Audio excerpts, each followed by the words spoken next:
j'ai été horrifié de découvrir sur ma nièce la même tache de naissance que celle que je me souvenais avoir vue sur mon mari. Mais avant de tirer des conclusions hâtives, j'ai décidé de faire un test ADN secret qui, je le savais, révélerait la vérité. Sous le cèdre, je savourais la brise avec la petite Sophia blottie dans mes bras. Bien qu'elle soit l'enfant de ma belle-sœur Fiona, l'affection que je lui portais celle d'une mère. Mon mari, David, avait brossé un triste tableau de sa famille éloignée et distante, si bien que l'arrivée de Fiona et Sophia dans notre quartier avait été une surprise. Mais leur présence m'a apporté une joie que je n'avais pas anticipée. Alors que nous savourions notre pique-nique, la proposition légère de Fiona de ramener Sophia a été accueillie par un hochement de tête amusé de ma part. Non. Tu devrais d'abord nettoyer un peu. Nous sommes très bien ici, ai-je insisté en serrant plus fort son bébé dans mes bras. Le rire de Fiona m'a fait chaud au cœur. Quelques minutes plus tard, la nourriture avait été disposée avec les couvertures appropriées, et Sophia était beaucoup plus agitée qu'elle ne l'avait été auparavant. J'ai tout de suite su ce qu'il fallait faire et je l'ai déposée lentement et avec précaution sur le tapis de pique-nique et j'ai commencé à lui enlever ses vêtements pour changer ses couches. Mais en jetant un coup d'œil à ses couches, je me suis aperçu qu'elle était encore propre comme de l'eau de roche. J'étais encore en train d'attacher la couche à la taille de Sophia lorsque j'ai remarqué la tache de naissance dans son dos. Pendant quelques secondes, je me suis figé, les yeux rivés sur cette tache de naissance qui m'était très familière. J'aurais juré qu'elle se trouvait également sur le dos de mon mari. Une minute plus tard, j'avais habillé Sophia et je la tenais doucement dans mes bras en regardant attentivement son visage. Je fronçais les sourcils en pensant à toutes les possibilités qui s'offraient à moi et en m'interrogeant sur la véritable relation entre David et Fiona. La proximité de Fiona et de David me semblait être un indice dans un puzzle que j'ignorais être en train d'assembler. Mais j'ai fait semblant d'être d'accord et j'ai continué notre conversation décontractée et notre joyeux pique-nique, choisissant d'observer avant d'exprimer mes opinions. Dans notre maison tranquille, plus tard dans la soirée, j'ai continué à traiter David avec la chaleur que j'avais toujours eue, mais la découverte de la tache de naissance avait semé le doute dans mon esprit. Alors que je l'aidais à se sécher après sa douche, chose ludique que nous faisions parfois dans la salle de bain, je ne pouvais m'empêcher de fixer la tache de naissance dans son dos. Elle était trop identique à celle de Sophia. La ressemblance était indéniable, et elle me faisait de la peine. J'ai cessé de l'aider et je l'ai entendu glousser. Tu aurais dû au moins me prévenir que le traitement royal ne durait que quelques secondes, plaisanta David, ignorant les choses terribles qui me traversaient l'esprit. La possibilité que David m'ait menti pendant toutes ces années était trop douloureuse. En sortant de la salle de bain, j'ai décidé de chercher la vérité en faisant un test ADN entre Sophia et David. J'ai besoin de savoir si Fiona est sa maîtresse, ai-je murmuré avant de m'endormir. Lors de la visite suivante de Fiona, j'ai fait semblant d'être normal. J'ai même couru pour prendre le bébé, sentant que son petit poids et sa chaleur me libéraient l'esprit. Au point où nous en sommes, Sophia et moi pourrions aussi bien emménager, dit Fiona en riant. Bien entendu, nous sommes tous de la même famille, ai-je répondu en gloussant maladroitement. Heureusement, elle ne l'a pas remarqué. Lorsque Fiona était distraite, j'en ai profité pour prélever des échantillons d'Aiden, la salive de Sophia et les cheveux de David, malgré sa confusion.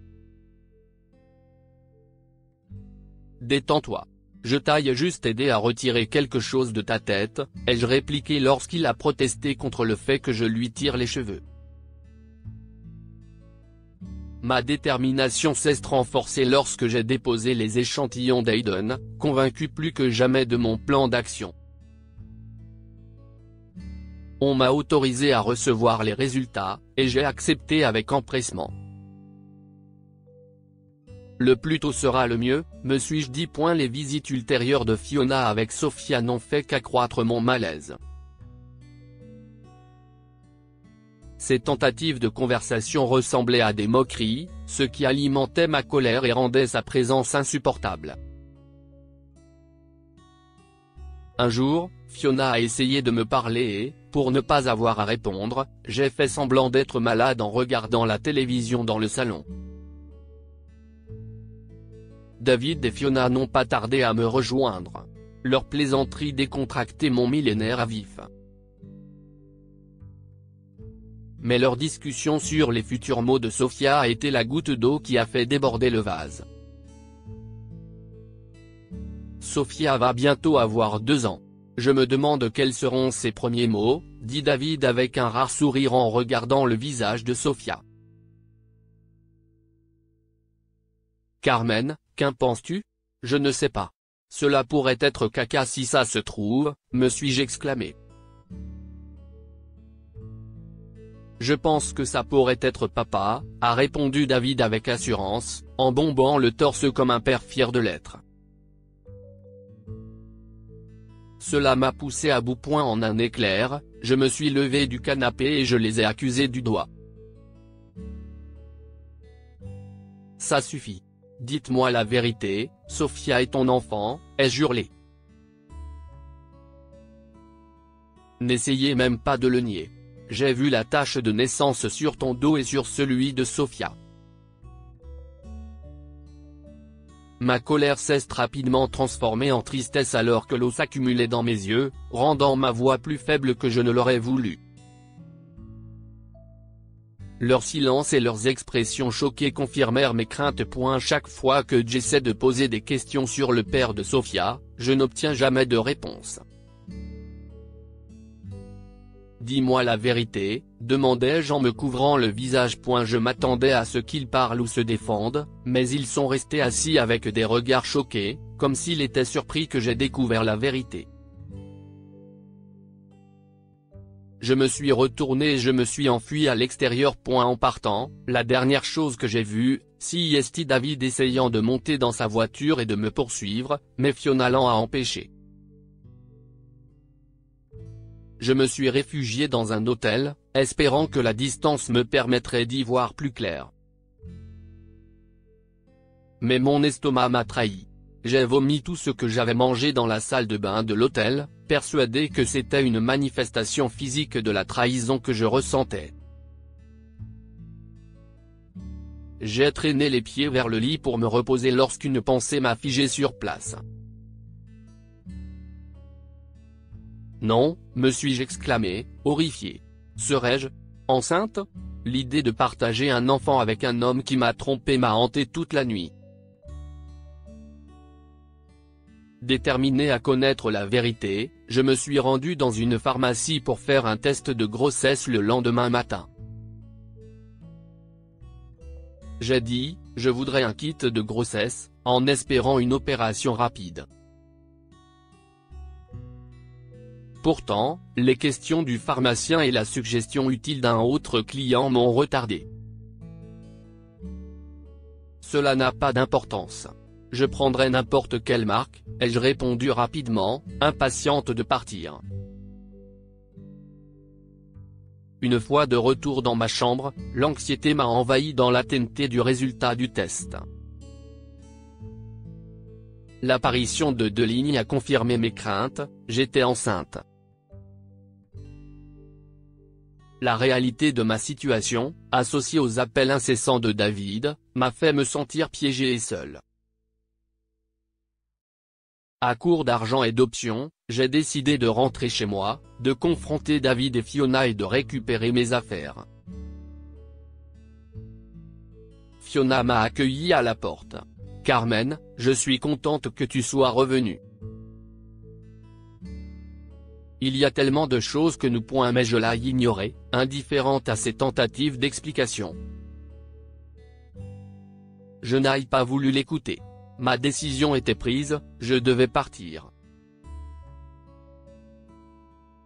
Alors que je faisais mes valises, David a crié, « Écoute-moi, Fiona est ma sœur. » Mais j'ai à peine entendu. J'ai haussé les épaules. Même si est-il le cas. Cela m'est égal, ai-je commenté, en me concentrant sur mes vêtements. Je te jure que Fiona est ma sœur et que Sophia est ma nièce. Fais-moi confiance, poursuit-il. Je ne sais pas pourquoi tu penses que Sophia est à moi, mais je peux t'assurer que ce n'est pas le cas. Je ne te tromperai jamais. Si ce n'est pas un mensonge, comment diable suis-je censé l'appeler ? Ai-je rétorqué, ayant déjà terminé mes bagages, prête à laisser derrière moi ce tissu de mensonges. David m'a barré la route. Son désespoir était évident. Si vous ne me croyez pas, pourquoi ne pas faire un test d'Aiden ? Mais j'ai répondu froidement, j'en ai déjà fait un en secret. L'apparition de Fiona à la porte de notre chambre n'a fait qu'accroître ma colère. Ne vous donnez même pas la peine de dire quoi que ce soit. Je me suis toujours demandé qui était le père de Sophia, ai-je accusé. J'ai vu la tache de naissance. Je connais la vérité. Ma frustration et ma douleur se sont traduites par de nouvelles larmes. Je détestais pleurer à nouveau devant eux. Mais Fiona a fait quelque chose d'inattendu. Elle m'a montré son dos, révélant la même tache de naissance. J'ai la même tache de naissance, a-t-elle dit, une révélation qui m'a stupéfaite. C'était un trait de famille. Je suis désolé de ne pas avoir expliqué que le père de Sophia est un officier qui a été déployé dans un autre pays, mais qui y est mort, a ajouté Fiona, les yeux sombres. Il est mort juste avant la naissance de Sophia, et je ne peux pas m'empêcher de le détester un peu pour être parti. Et je me sens coupable. Je traite Sophia comme ma propre fille parce que Fiona voulait que Sophia ait une figure masculine proche dans sa vie, explique David. Mes doutes persistaient cependant, car Fiona n'avait pas assisté à mon mariage avec David. Sophia était malade à l'époque de notre mariage, mais j'ai ensuite demandé à Fiona de se rapprocher d'elle pour qu'elle ne soit pas seule, poursuit-il. Cela a pris du temps, mais nous avons finalement réussi à le faire. Ils ont également précisé que le reste de leur famille vivait à l'étranger et que ceux qui restaient dans le pays détestaient voyager, sauf en cas d'occasion très spéciale. J'ai regardé Fiona avec honte et je lui ai parlé du test ADN secret. Elle l'a accepté calmement, cela ne me dérange pas. Tant que ce malentendu est résolu. J'ai décidé que nous devions nous rendre à l'institution pour obtenir les résultats. Je ne pouvais plus attendre la livraison. Laissant mes bagages, j'ai fait monter tout le monde dans ma voiture et nous sommes partis. Un médecin nous a conduits dans une salle et nous a montré les résultats. Chose choquante, les échantillons correspondaient à 100% à la paternité. Si est-il impossible, s'exclame David, aussi stupéfait que moi. J'ai rapidement saisi les documents, voulant le confirmer de mes propres yeux. Et j'ai expiré bruyamment, soulagé. Il y avait 2 noms différents sur les feuilles. Je crois que j'ai entendu tout le monde soupirer. Le médecin s'est excusé et a présenté les bons documents. Le soulagement a envahi mon mari lorsque le test précis a confirmé qu'il n'était pas le père de Sophia. Si est-il bon de savoir que le premier test était faux, a-t-il dit, son rire apaisant la tension. Même si le deuxième test avait révélé que David était le père, j'aurais insisté pour qu'on en fasse un autre, a dit Fiona en se levant et en montrant son intention de partir. De retour à la maison, j'ai présenté mes excuses. Si est ma faute. Je t'aille fait douter et je n'aille pas dissiper tous tes soupçons, même quand tu te plaignais de ne pas rencontrer ma famille, dit David en secouant la tête. Nous sommes une famille. J'aurais aussi dû te parler du père de Sophia, ajoute Fiona en se rapprochant de moi pour me serrer fort dans ses bras. Nous sommes restés dans cette position pendant un moment, jusqu'à ce que nous entendions Sophia faire de grands bruits de bébé, toujours dans les bras de Fiona. J'étais très heureuse de constater que ma famille était toujours intacte, et ils l'ont été encore plus lorsque je leur ai annoncé que j'étais enceinte.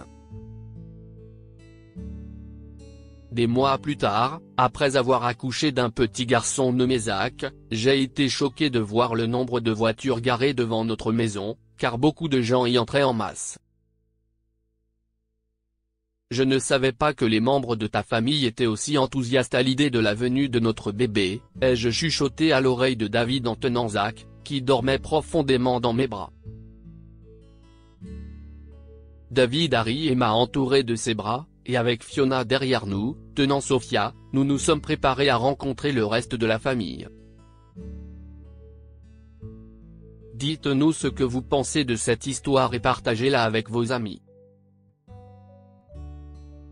Elle pourrait les inspirer et illuminer leur journée. Cette histoire est inspirée de la vie quotidienne de nos lecteurs et rédigée par un écrivain professionnel. Toute ressemblance avec de véritables noms ou lieux est une pure coïncidence.